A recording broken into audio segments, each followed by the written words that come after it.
स्वागत छ। आज हामी तनावबारे अलिकति गहिरिएर कुरा गर्दैछौँ। फियर नेपालमा प्रकाशित बीबीसी हिन्दीबाट अनुदित एउटा सामग्री छ, यसैमा आधारित रहेर। यो तनाव भन्ने कुरा त आजकल सबैले महसुस गरेकै हुन्छन्। हो नि, सामग्रीले भन्छ धेरै वयस्कहरू तनावमा हुन्छन्। तर यो तनाव वास्तवमा के हो, यसले हाम्रो शरीरलाई कसरी असर गर्छ? यो त शरीरको एउटा प्रतिक्रिया हो। मतलब कठिन परिस्थितिको सामना गर्न शरीर आफै तयार हुने तरिका। तयार हुने कसरी? जब तनाव हुन्छ नि, शरीरले कोर्टिसोल, एड्रेनालिन जस्ता हर्मोन निकाल्छ। यिनीहरूले चाहिँ लडाई वा उडान प्रतिक्रिया सुरु गराउँछन्। ए, फाइट अफ लाइट भन्छन् नि अङ्ग्रेजीमा। हो, त्यही तत्कालको चुनौती सामना गर्न शारीरिक मानसिक रूपमा तयार पार्ने। त्यसो भए त तनाव सधैँ नराम्रो मात्रै नहुने रहेछ। सामग्रीले पनि छोटो अवधिको र लामो अवधिको तनाव फरक हुन्छ भनेको छ। कहिलेकाहीँ थोरै तनाव ठिकै हो त? एकदम छोटो समयको तनावले त बरु फाइदा गर्छ। ध्यान केन्द्रित गर्न, छिटो काम गर्न मद्दत गर्छ। जस्तै परीक्षा अगाडि हुने अलिअलि डर जस्तो। हो, त्यस्तै। तर समस्या चाहिँ कतिखेर हुन्छ भने जब यो तनाव लामो समयसम्म रहिरहन्छ, त्यसलाई दीर्घकालीन तनाव भनिन्छ। अनि त्यसले चाहिँ के असर गर्छ? त्यसले त धेरै असर गर्छ। विज्ञहरूले भनेअनुसार यसले हर्मोनको सन्तुलन बिगार्छ, मुटु रोगको जोखिम बढाउँछ। ए हो र, मुटुलाई पनि? अनि पाचन प्रणाली कमजोर बनाउँछ। त्यो इरिटेबल बाउल सिन्ड्रोम जस्तो समस्या, अनि निद्रामा बाधा, शरीर चाँडै बुढो हुने, यस्तो असरहरू हुन्छन्। सामग्रीले बेलायतको राष्ट्रिय स्वास्थ्य सेवा NHS को कुरा पनि जोडेको छ। थप शारीरिक असरहरू पनि हुन्छन् होला नि? हो नि, दीर्घकालीन तनावले मुटुको धड्कन छिटो बनाइरहन्छ, रक्तचाप बढाइरहन्छ, अनि रगतमा चिनीको मात्रा पनि बढ्छ। ए, त्यो त गाह्रो भयो।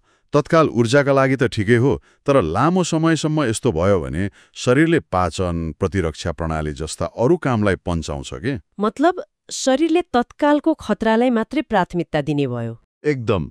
अनि यसले गर्दा तौल बढ्ने, खास गरी पेटतिर, स्मरण शक्ति, एकाग्रतामा कमी आउने, अनि चिन्ता, डिप्रेसन जस्ता मानसिक समस्याको जोखिम पनि बढ्छ। धेरैले तनाव र चिन्तालाई उस्तै ठान्छन्, तर सामग्रीले त फरक छ भन्छ। के फरक रहेछ? त्यो महत्त्वपूर्ण कुरा हो। तनाव प्राय बाहिरी कारणले हुन्छ, जस्तै कामको चाप, परीक्षा। त्यो कारण हटेपछि तनाव पनि कम हुन्छ। ए, तर चिन्ता चाहिँ भित्री कुरा हो। बाहिरी कारण नभए पनि रहिरहन सक्छ, लामो समयसम्म गहिरो असर पार्छ। लक्षण त उस्तै हुन्छ होला नि?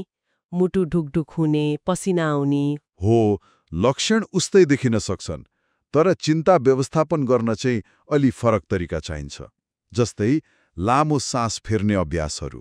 त्यसले स्नायु प्रणालीलाई शान्त पार्न मद्दत गर्छ। यी असरहरू सुन्दा त व्यवस्थापन गर्नु एकदमै जरुरी देखियो।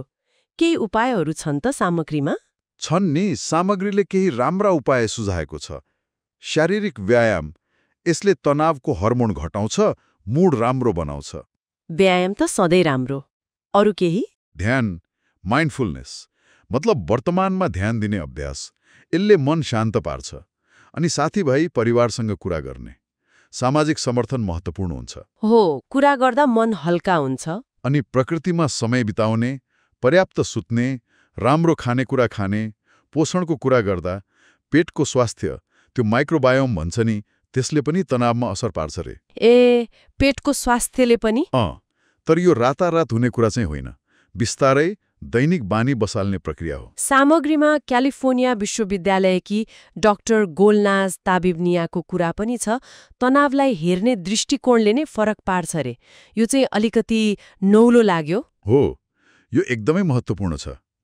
तनावलाई खतरा होइन कि चुनौती वा अवसरको रूपमा हेरियो भने नि त्यसको नकारात्मक शारीरिक असर कम हुन सक्छ। साँच्चै? कसरी? चुनौती सामना गर्दा हाम्रो लचिलोपन, मतलब रिजिलियन्स बढ्छ।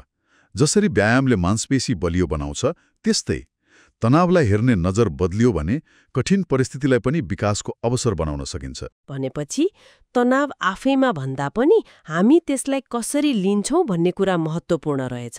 एकदमै। आजको छलफलबाट के देखियो भने तनाव त जीवनमा आइरहन्छ, तर दीर्घकालीन तनावले चाहिँ शरीर र मन दुवैलाई गाह्रो बनाउँछ। तर महत्त्वपूर्ण कुरा के हो भने हामीले यसलाई व्यवस्थापन गर्न सक्छौं, दृष्टिकोण बदलेर, स्वस्थ बानी अपनाएर। चुनौतीलाई अवसर बनाउन सकिन्छ भन्ने कुरा पनि मन पर्यो।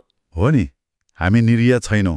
यो सामग्रीमा नभेटिएको तर मलाई सोच्न मन लागेको एउटा कुरा चाहिँ तनाव सुरु हुँदैछ भन्ने सुरुवाती सानो सङ्केत, जस्तै टाउको अलिअलि दुख्नु, निद्रा गडबड हुनु, यस्तोलाई कसरी छिट्टै चिन्ने होला? त्यो महत्त्वपूर्ण प्रश्न हो। अनि त्यो चिन्ने बित्तिकै त्यसलाई बढ्न नदिन तुरुन्तै गर्न सकिने सानो सजिलो कदम चाहिँ के हुन सक्ला? यो पनि विचार गर्न लायक छ।